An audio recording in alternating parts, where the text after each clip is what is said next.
Hey everybody, it's Erik Torenberg, co-founder, partner of Village Global, a network-driven venture firm. And this is Venture Stories, a podcast covering topics relating to tech and business with world-leading experts.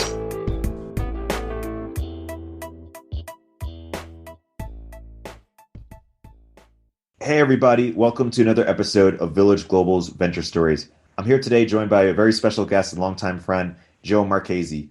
Joe is a founder at Attention Capital and previously was an exec at Fox and founder at Truex. Joe, welcome to the podcast. Hey, good to be here. So Joe, by way of introduction, why don't you talk about the first company you started and why you started it and what it set out to do? And then we'll get into Fox and Attention Capital. The first company I started was a company called Social Vibe, and the idea, and it's weird dating myself with MySpace, but here we go. Like the idea was basically that like if people were publishing their own web pages on MySpace, how come people couldn't be the beneficiaries of the advertising on the pages? And so, at the first, what we did was we actually had people post a badge to their page and they would earn points for the charity of their choice. So basically turning ad dollars into charity dollars.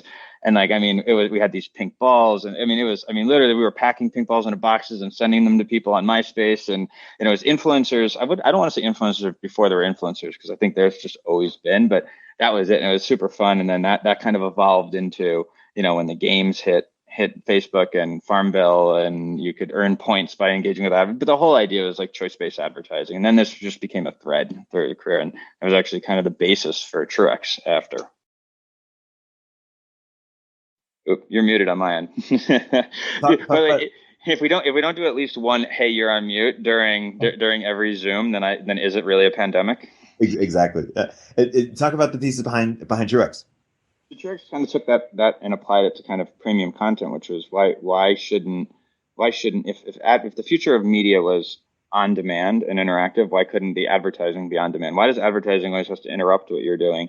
Couldn't I engage with my ads at one point and then watch my content later, rather than watch it and have commercial breaks in between? And so we kind of took all the tech and applied it to this kind of simple idea, which is opt-in advertising would be more effective for people and more effective for advertisers, and just applied it to the television kind of ecosystem writ large.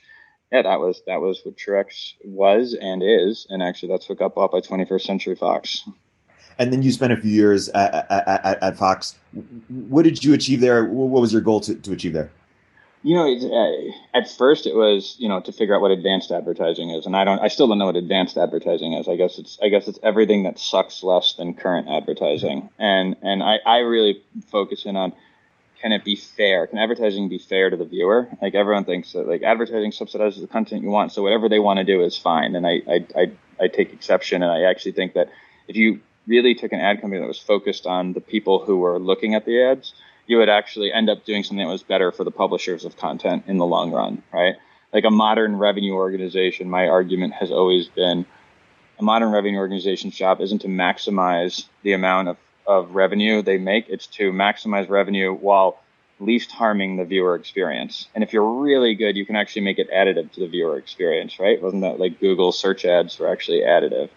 And so at the beginning, I was focused on advanced advertising, and then eventually I was kind of overseeing all advertising for National Geographic and FX and Fox Sports. So things like the Super Bowl and the World Series, and broadcast, which is like the Simpsons. And I got to tell you, like, people outside of tech throw stones at, quote unquote, traditional media, saying that, it's so backwards and TV advertising is terrible. And I'm the first to admit, even when I was running it, that it is not a great user experience. But there's a reason why there's a marketplace. There's a reason why it exists the way it does, and people don't understand it until they've actually been in it.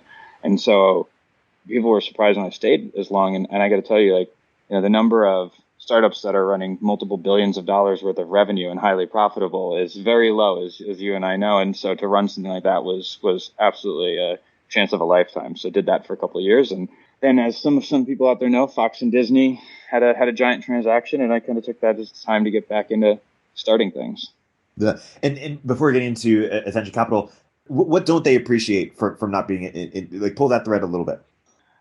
What they don't appreciate is that TV advertising works. It just doesn't work like the way people see it. So what I mean by that is, like, if car company X spends $100 million in total with the TV network, in total, that $100 million is effective.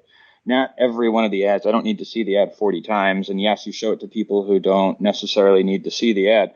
But, this is one of the big myths that the internet has fooled people about, which is you just want to target just the people who buy your product at just the right time. And that's when you send advertising to people. And that's not true. Like if something's built Ford tough and only people who drive Fords know that, then what difference does it make? You need to advertise to the brother and sister and family of the person who drives a Ford. You need to advertise to people who drive cars besides Ford. Like that, brands have social currency because literally society knows what they mean, right? Yeah. And the idea that it's all waste and that this is all like is actually wrong. And it is one of the things that's really hurting the industry is we fight over the wrong things. We fight over a price of a CPM, and it's so hard to measure output. I think this is one of the subjects I know we kind of went back and forth a little bit on, but what's killing the advertising industry, a lot of things, but one of the biggest ones is this lie of perfect attribution. Like, oh, I can measure exactly how hard my advertising dollars are working. You can measure exactly how hard they're working maybe on the first 1,000 customers. But when you want to build a brand and talk, I want millions of customers and you want to bring your customer acquisition costs down over time, the only thing that reduces CAC over time is a brand.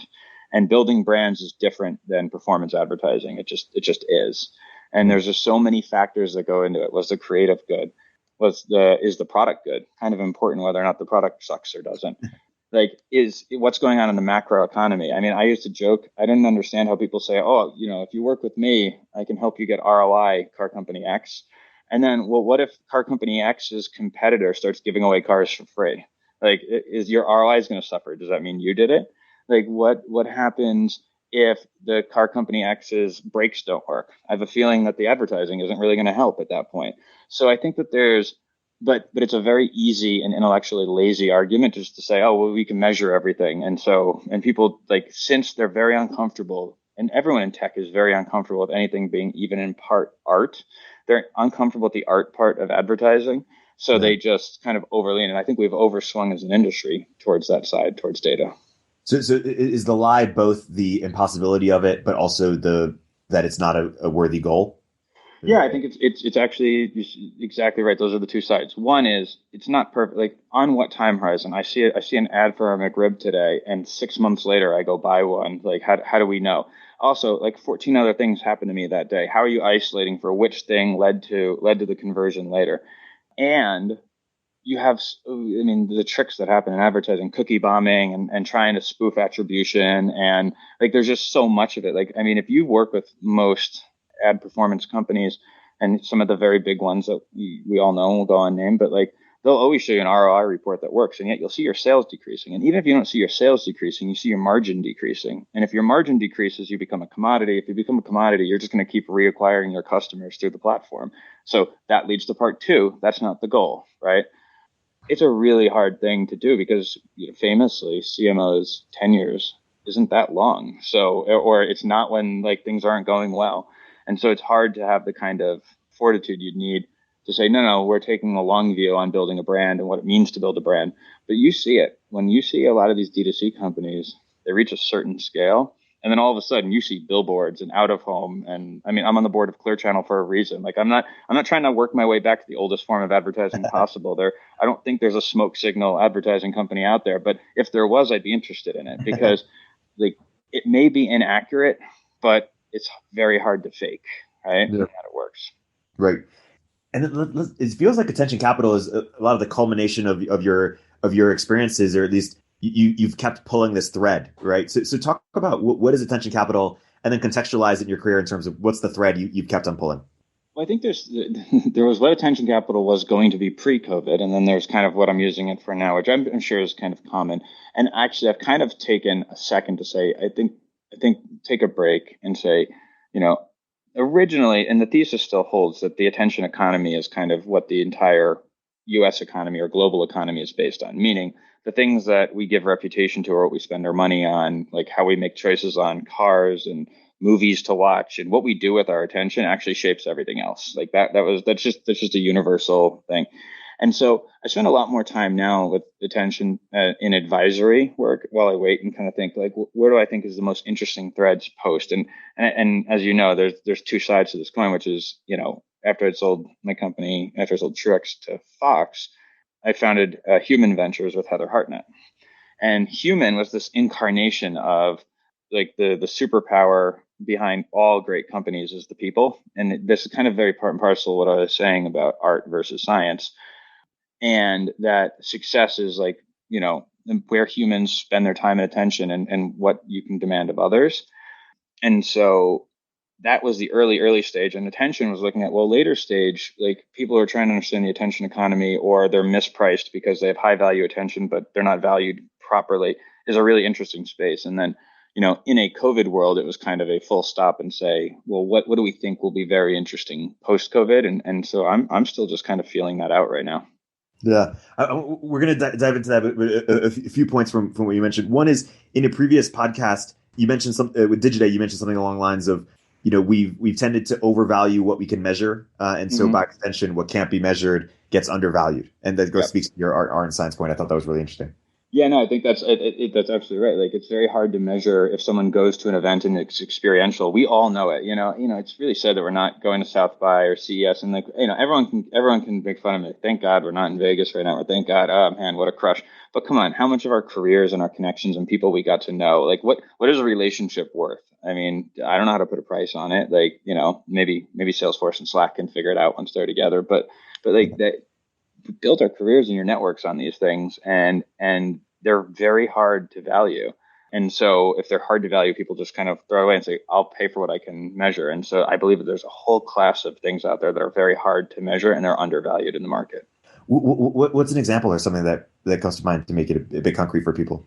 Well, I mean, one of the first things, it partnered with James's firm, who really led Lupa Ventures on Tribeca Film Festival, right? And Tribeca is one of these things where it's like, it's this brand that like people recognize, even if they don't know everything about it, people recognize the brand, and that has an intrinsic value. Jane Rosenthal, who's the CEO, like knows how to like put together an event and a show that like really moves culture. Like it was founded post 9/11 to bring people back to downtown New York. It's the stories that get told at a film festival resonate for decades. Like you see a piece of art that gets created, and 10 years later someone becomes a cancer research scientist because of something they saw. Tell me how you're going to measure that. Like tell me how you're going to say, I'm going to show you the ROI of a film festival, right?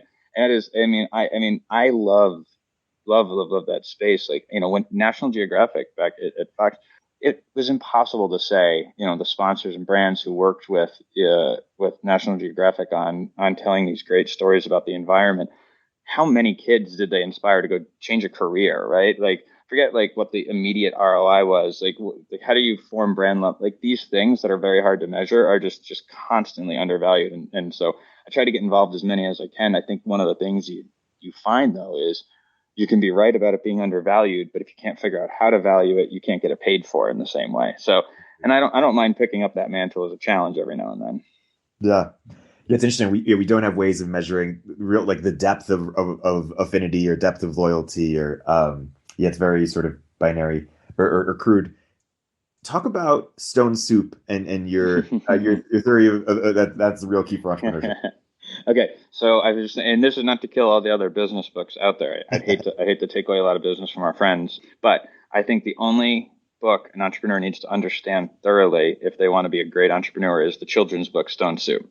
And that is because the children's book Stone Soup is told in a bunch of different cultures, but basically an elder and a youngling walk into a town, and the elder says, "We're going to teach this town to make soup from a stone," and everybody in the town laughs, and then the person, the elder finds the perfect stone, and then builds the perfect fire, and slowly people start to get intrigued that like this guy can really build soup from a stone or make soup from a stone.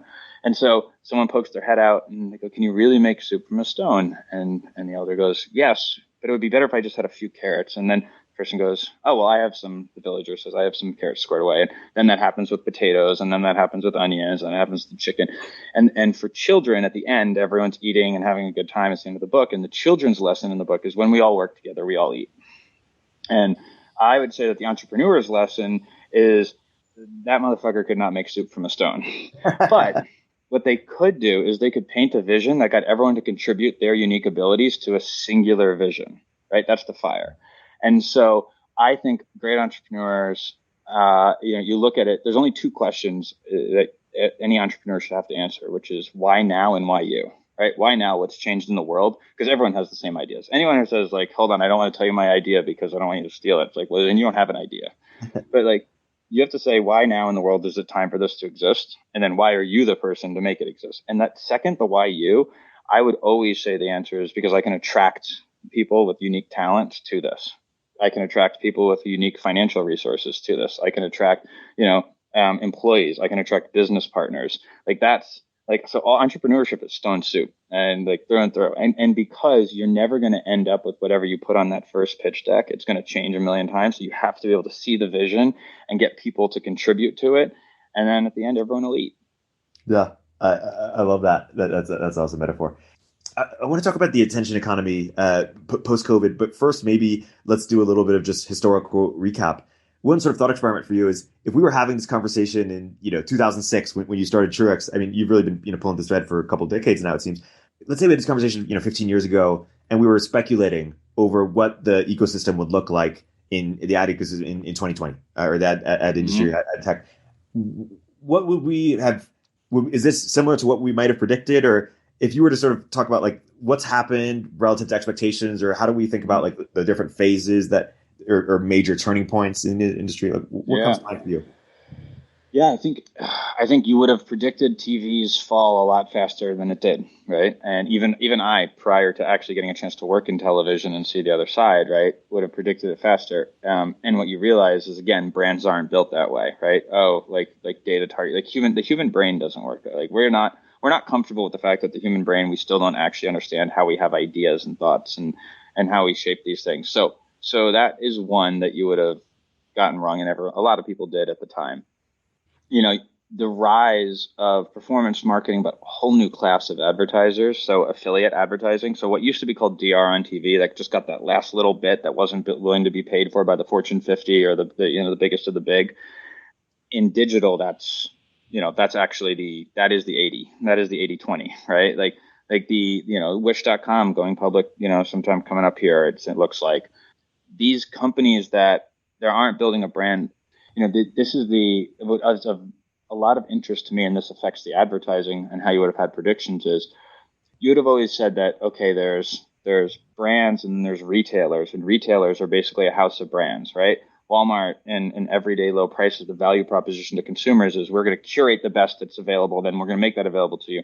Then open marketplace says, oh, don't worry about that. We're not going to curate. It'll be an open marketplace. But I think just before COVID, you started to see that open marketplaces don't always advantage the consumers. Like why Wirecutter exists, right?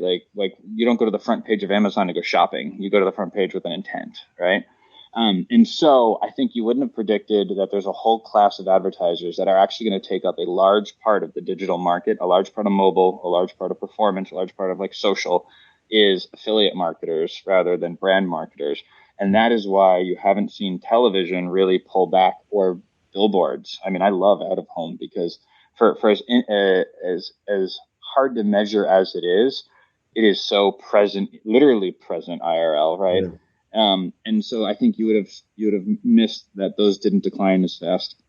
I think you would have expected to see smarter advertising in traditional places like TV getting more targeted, out of home billboards becoming, the Minority Report version of out of home billboards where, they recognize that you're walking by and they say something to you.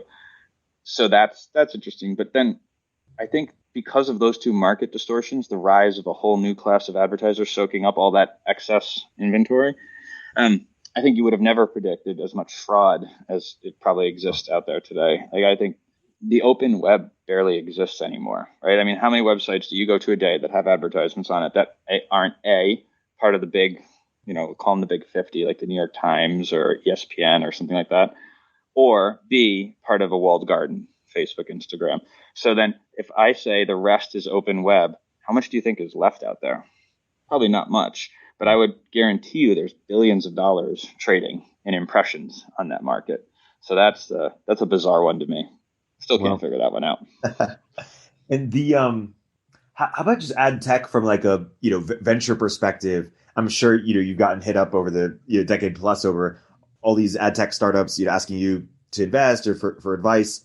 Like how has it performed relative to expectations, or just how you sort of approach that space?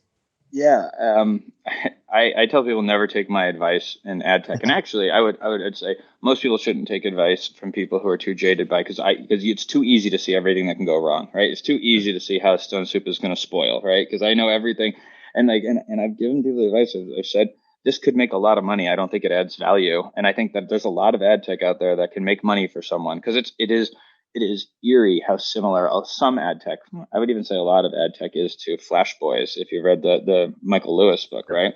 Front trading, like an impression getting passed 14 times before it finally gets delivered. And like each person took a penny out, right? Like what's going, like there's something really weird. And so my first point is I'm short in the long term, if that's such a thing. I don't know. Good thing I don't actually trade stocks, but I'd be short in the long term. But like I just think that there's probably is a lot of money to be made right now because it's something feels off. Yeah, that's really interesting. So let's talk about well, if we're having this game conversation 10 years from now, which I hope to be doing, how might it be different, or like what would you expect? Is it sort of accelerating the things you mentioned, or any other sort of major shifts or turning points you'd expect to happen? I don't think that the market's going to correct slowly. I think there'll be a crack. There'll be a break where like we're only pricing things that we know how to price, like impressions, but not all impressions are the same. I think it'd be silly if I told you that all impressions are just impressions and then we quality score them. I think at some point we'll realize that. I do think that the amount of inventory, and I hate calling it that because really it's people's attention. The amount of real time people are spending in environments where there are ads is decreasing. Netflix, Hulu ad free, HBO, right? And in the place where they do spend, where there are ads, TikTok, Snapchat, Instagram, but most of those advertisements, for one, it's a small fraction of your total time spent there, whereas it was 7 minutes an hour in television. So the total amount of time people are spending with ads is decreasing, and yet the total number of ads people are seeing is being counted as going up, right? So how long can that continue before there's some sort of reset? Someone will figure that out, and someone will make a lot of money figuring out what that reset is. I'm happy to advise one of those or invest in one of those, but I am done with the trying to fight the good fight. Yeah, and you're done because combination of you jadedness, or you think the big opportunity elsewhere, or just hard to do, or I think there's a bigger opportunity elsewhere. I'm so interested in and we'll get to this, I know, but like in post-COVID, like people gathering again, local experiential is going to be massive. The creator economy is changing rapidly right now because they're all walled gardens, but they're multiple yeah, walled gardens, right? The tools are existing. I also think that, you know, it can be difficult to make an honest dollar in ad tech, right? Like if you're not willing to play the game, if you're not willing to look the other way on traffic acquisition and audience extension and these things, it's like, I don't want to tell some founder, no, don't do that because, you want to be the white knight in the industry but then they can't make a living, right? And yeah, so that's tough. And you'd love to be there when everything corrects, but what do they say all the time that being early is worse than being wrong sometimes because then you're even more frustrated because you knew you were right. yeah. So I like the point you made in another podcast as well, where you said just talk about attention economy business models. You mentioned it used to be you made so much money, you made money, trying to take everyone's attention, or based on how much attention you could take, and now it's how much attention you could save. And something like the skim, as an yes, example yep, of somebody that yeah. says, "Hey, we'll save you a bunch of time. Just read us. We'll tell you everything you need to know." Yeah, I think there's a class of businesses right now that are saying, and this is universal truth. This was true, before we got to the current state. It'll be true later. Like time is our only finite position, and I think time is equated to your attention. And I'm blanking right now because I just heard it recently. Might have been someone talking to Galloway, but it talks about attention and time are actually synced. You can't multitask. Like there's a chart that comes out every year that like, well, there's 31 hours in a day because people have two screens open, and that's what. No, they just want to say that that's why they can double and triple count like that because otherwise the impression numbers make no sense. And so people are looking for things that save them time and enhance the experience of their lives. Meaning Uber. Uber is a time saver. You wouldn't think of that as an attention economy thing, but like, hey, I can reduce my stress of where to park and all these things. There is so much more that goes into that, and the skim is a perfect example. And so a lot of social media is trying to maximize the time you spend with them so that they can then turn that into something. And then consumers are going the other way. And like I mentioned, Wirecutter before, and what's going to save me time but maximize what the experience will be on the outset. And I do think that's actually why I'm kind of bullish long run on things like Walmart, right? They're a retailer, meaning I'm going to guarantee you that I've spent the time to check this, and it's not necessarily an open marketplace. And that there's this kind of evolution of delivering value as experience and time back. That's a big opportunity. Just on the Walmart thread, talk about the future of sort of platforms versus retailers versus brands, just the future of commerce, whether it's brand or commodity, or how you see that playing out.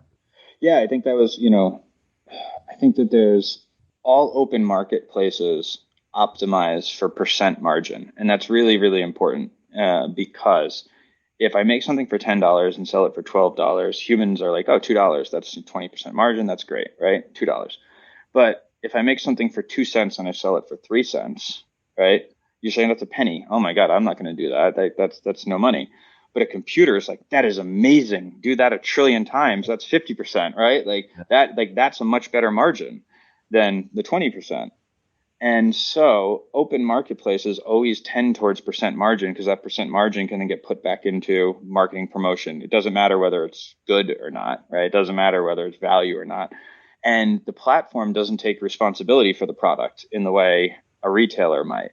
And so I think you're seeing a whole class of these. And Walmart's obviously gigantic, so it's just the biggest example. But you could go down to, you see these curators of products kind of emerging that are acting as retailers almost, meaning stamp of approval on what this product is, saving you time from having to go navigate around. And this is not just true for physical products. I think guides to travel, guides to food, guides to entertainment, like what's worth your time is a big category. And this is kind of the new retailer. And that's the value proposition.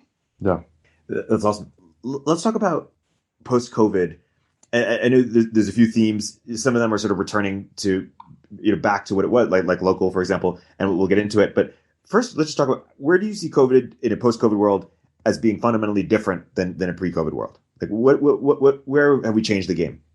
I'm hesitant on this one because I think, and not meaning a bad pun, but I think we're getting a lot of false positives, right? In terms of work from home or work remote and so forth, because a lot of people who are working together had worked together in person prior, right? There was, so much that went into people and collisions. I mean, rest in peace, Tony Hsieh, one of the better humans like in our industry and one of the better humans just period. And he talked tons. I mean, he basically designed the layout of Zappos so people would have collisions and talk to each other and connect. Because back to, you can't measure everything. Like the ROI on human relationships is just, it's immeasurable. So I think more comes back than we think. Now, I don't think it comes back. Let's say it's coming back to work 100% like we did before, sitting behind a desk 9 to 5. Probably not, right? It was not really that in a lot of places anyway. But is it 80% back? I think. I mean, I think it's more back than we're currently kind of living with. I do think that there's been an acceleration towards people learning. I spent a lot of time with the founder and CEO and helped him co-found a company called Reserve, which is restaurant reservations. And we wanted people just to walk away from the table like you walk away from an Uber, but it was just easy enough to take a credit card and walk over. Now you can't sit down at a restaurant without a QR code. So everyone's got so like there's almost like this. I think it was Alexia from Dream Machine who kind of said it. There's almost like a stimulus for users because like people will try your product right now. Yeah. So things that were obvious pre-COVID, because I don't want to use the overused, but very true. This was an accelerant of current trends. But let's put it a different way. It was obvious pre-COVID that there was a better way than handing your waiter a credit card and someone walking away. And why can't I have this stored? And why don't you know what I'm eating? That was obvious, but it was very hard to fix because the way things were done were good enough, right? Yeah. It was obvious pre-COVID that retail was going to change and retail was going to have to become experiential. But now COVID's like said, great, reset it. Let me give you my favorite example because you have to look for silver linings, especially when you live in New York City, where it was really rough in the first bit. But if you remember pre-COVID in New York City, the L train, which is the train that goes from Brooklyn to Manhattan, was going to shut down, and there wasn't anyone in the city who wasn't like, "This is going to be the end of the world. I don't know how we're going to get by." Like L train apocalypse. Well, we had a pandemic. The L train's fixed. No one even noticed it. So it's like if you don't figure out what are the things, like what are the infrastructure work that could be done now that could not have been done before. What is that for your startups? What is that for products? I mean, and what is that for retail? Like that's Yeah, all interesting. totally. Let's dive into a few examples. Let's talk about the future of local and where you're excited, where you're looking. So I think like if you define the future of local into two big buckets, right? One is SMB, right? Like barbers and restaurants, and things that are no matter what on a post-COVID world, you still have to go back to. Like otherwise, you can't. Like, but you're going to have to load balance humans at this point, right? Like you're going like scheduling software is going to become bigger, and there were a lot out pre-COVID, but post-COVID, kind of how you think about SMB at a local level, like I mean, what Shopify's done for e-commerce for small business, what is that for all local like interactions with people? So SMB is one giant category of local. We could go down what restaurants, which I mean are going to hurt so badly coming out of this. But there'll be a lot of chance to rebuild, and there'll be a lot of appetite for it. That was a pun intended, appetite. But there'll be a lot of appetite from consumers for it. So look, maybe we have some benefit here. In New York City, outdoor dining is going to be permanent. It took them hundreds of years to get to outdoor dining in Europe, and we just skipped ahead. So with all of this, like what is that opportunity? That's SMB. The other part of local that is very interesting is local experiential. What is gathering going to look like post? We know people are going to go back to concerts. We know people are going to go back to bars. We know people are going to go back to movies. I mean, I am very, very close and very biased to one that how are people going to, like, I think movie going will be a giant business post COVID, but the theaters won't look like they did in the past, right? How are you going to get to mixed use spaces being used to exhibit a movie so people can gather around it, right? Both because of what's happening with Tribeca and what Christie's company is Story Spaces. Like that is fascinating to me. So if you find things that are, how are people are going to want to gather, there's going to be consumer demand for it, but it won't look like it did pre-COVID. Like retail, people will want to go to stores. For everyone who thinks retail is dead, the overused but absolutely on the nose example is Apple. Like they sold everything direct, and now you can't. I mean, Apple stores, there's lines around the corner everywhere for them. So don't tell me that I like that example, by the way. Apple, Google, Amazon, physical locations coming just about everywhere, right? I use that same example in advertising when people are like, especially startups and tech people who are like, "Ugh, billboards, that's so dumb." I'm like, who the biggest buyers of billboards are? Tech companies. The number one. I mean, it's the top, and television too. Top categories: Apple, Amazon, Google. So if you don't think they don't know what they're doing when it comes to advertising, you're out of your mind. It's the same thing with retail. So that means it will be there, but Apple can do that. Like they have the resources and design to do it. But what will that be for all small businesses? Anyone who's doing retail, changing to an experiential, like mixed use spaces is a big deal. Yeah, and is that what you mean, or what do you mean when you talk about virtual local or virtual gatherings? So then virtual gatherings is this is more on the gaming side, and or like look, we always over index every time a virtual world comes in. We always say this is it, we made it, Second Life. Like we could probably find half of the articles that are being written today. Now the difference today is the Epic and kind of the Unreal Engine behind it, meaning multiple people are building gaming environments, and I think obviously Matt Ball has some of the best stuff on this, but can you make kind of virtual gathering kind of meet an IRL experience later? Because I think things either have to pay off IRL, otherwise over time the value becomes diminished because you're going to sequester yourself fully and isolate, which during the pandemic we have to. Again, back to like indicators that are a little too strong right now. But in a post-pandemic world, you're going to want to mix your digital interfaces to kind of pay off in your real-world relationships somehow. And so, what will those look like? And so, I'm thinking a lot about what that is. Let's get back to the future of work, and you this concept of the new purpose economy. Mhm. Why don't you unpack both of those ideas?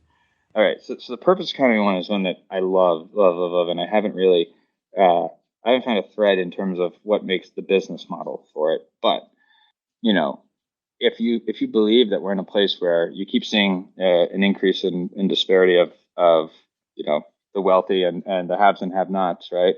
We're going to get to a place where we're going to have trucks that can drive themselves. That's a huge portion of jobs and labor in the economy.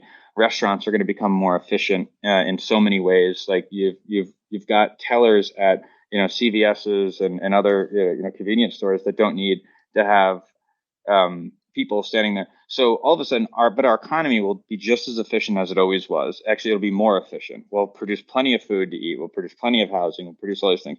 And I personally am a fan of a UBI. Like I think that something along the lines of a UBI.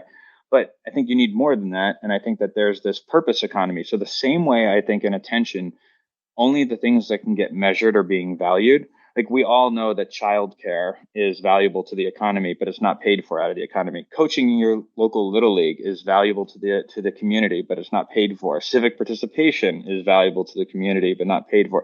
Spending time at nursing homes and with the elderly is valuable to the community and the economy, but not paid for. So if you could take everything in the economy that is valuable but not paid for and put metrics to it, put numbers to it. I've thought about, kind of a serendipitous karma, kind of like a Foursquare for doing good deeds that just pops up on a map. And like, there's something to this idea of a purpose economy. And there's two reasons why I'm so bullish on this as a giant concept is three.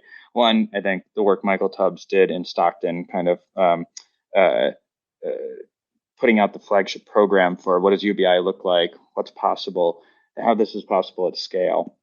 The other is Team Rubicon, which is run by a former Marine named Jake Wood, and this idea of retraining vets who have an amazing skill set to work in disaster relief. And while, yes, it's great that they're helping in disaster relief, it's also just given a bunch of purpose and community and connection of human beings in this. And so you look at these things at scale and you say, who would be a great client over the next 10 years? Governments, because they literally print money.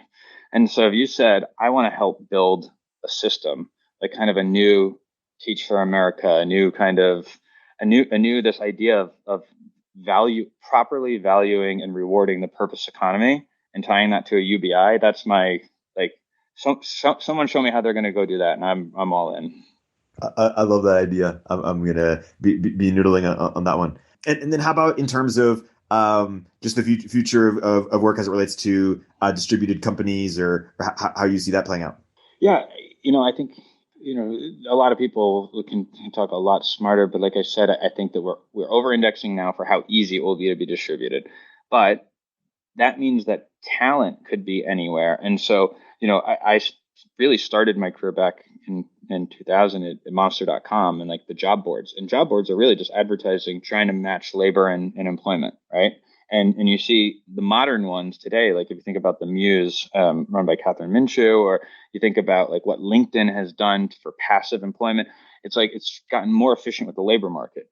But if all of a sudden you said, okay, well, now more people can work in more places, do we have the job boards of the future for small, like how does a small business take advantage of that? I know how a big business takes advantage of it. I know how Microsoft can outsource to Africa, like development, but I don't know how, a SMB down the block or a startup or which jobs are truly going to become remote. And then, how are they going to support remote workers? How do you replace everything that a job really is? So back to why collisions are so important. Your job isn't just where you go to sit behind a computer for 8 hours. I hope like your job is where you go to talk to people about Game of Thrones that aren't your family, right? Your job is like where you make social connections and friends, and so all of that gone in a distributed world. So how do you rebuild that, right? Like, ironically, it's the WeWorkification, but like mixed settings versus your own office. Like, but then do they have culture even though they're their own company? Like does a location have culture even though you all work at different companies? Like what's the, people over drinks talk about their jobs. So people who can figure out how to replace or supplement what used to come out of your job that wasn't just doing your job and cranking on widgets for 8 hours. That's a good segue to the future of connection. How do you see that playing out, or where are you excited there? Yeah, it's in that vein, which is I think so much of our connection with other people came from where we worked, right? It's who your friends were, how you connected with met over social, and so like how you interacted with people was heavily IRL almost first, right? And yes, you could meet people distributedly, and you'd have a virtual relationship, however that is. But again, there was always an IRL payoff. And then at that level, you could go deeper in the future, especially in a post-COVID world, as we kind of go back to a rebalancing, what will that be?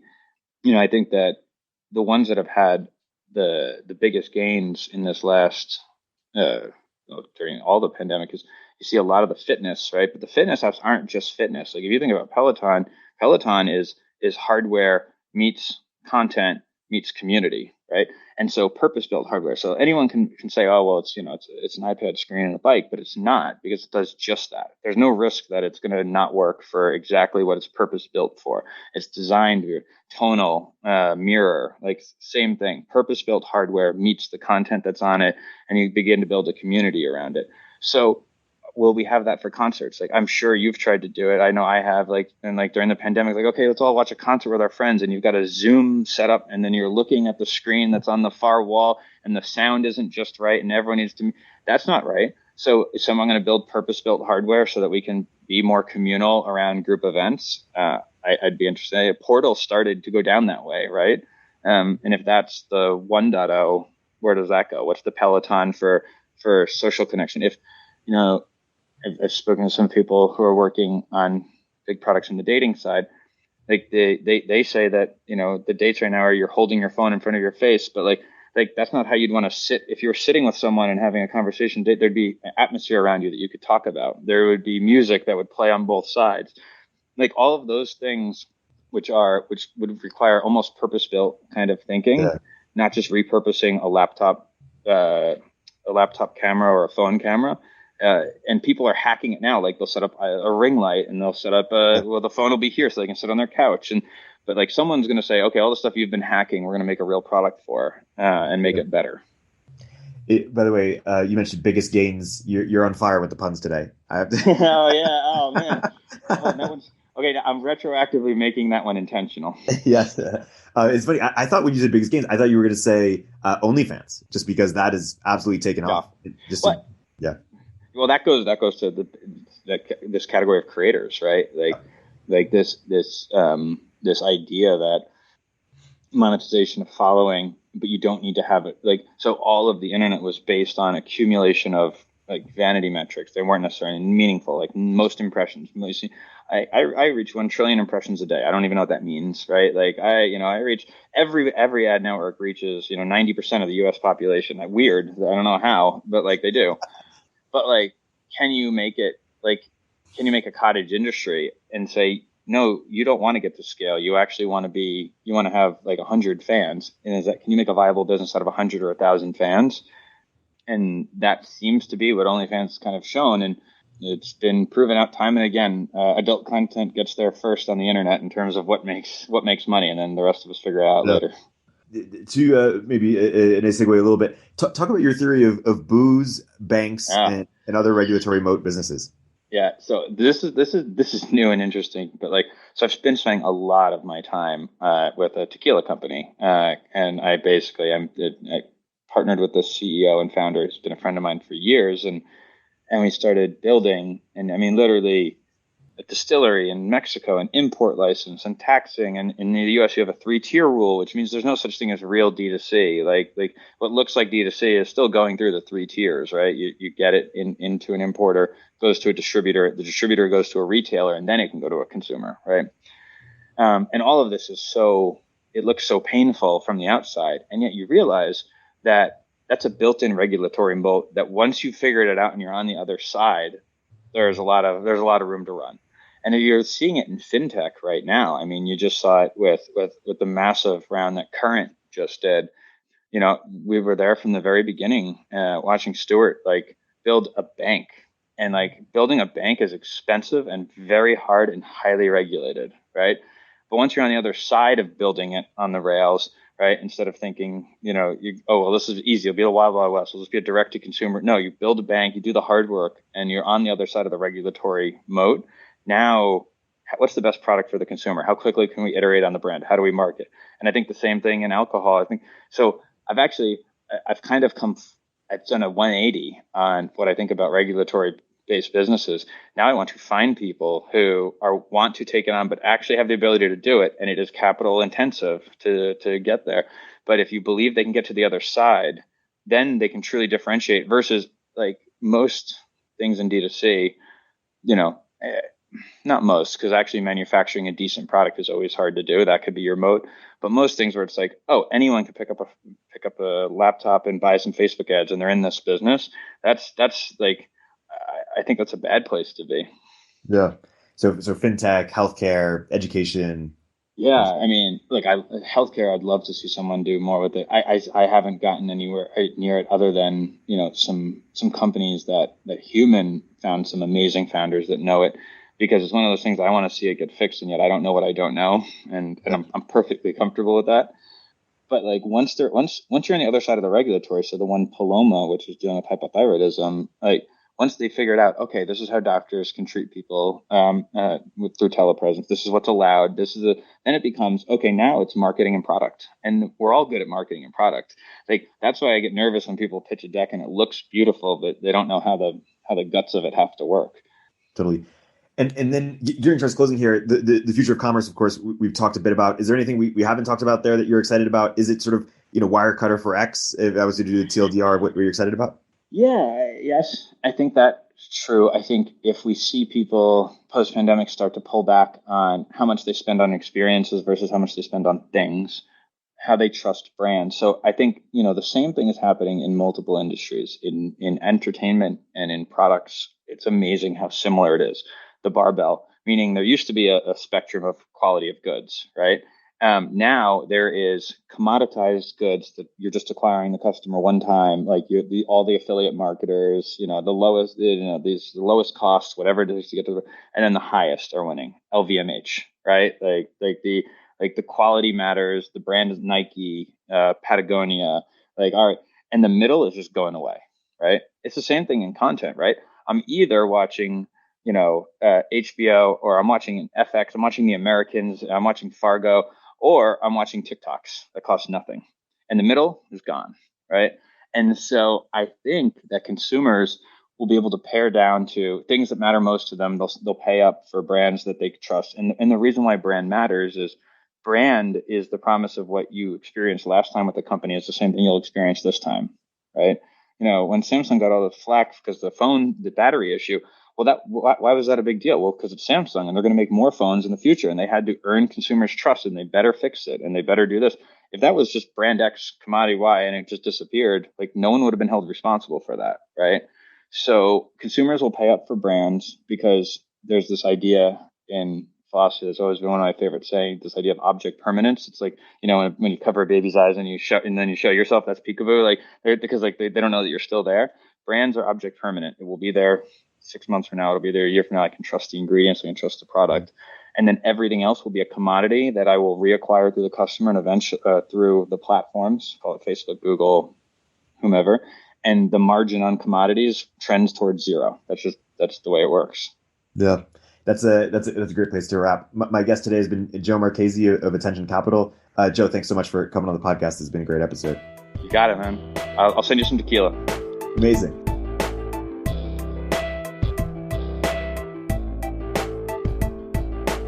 If you're an early stage entrepreneur, we'd love to hear from you.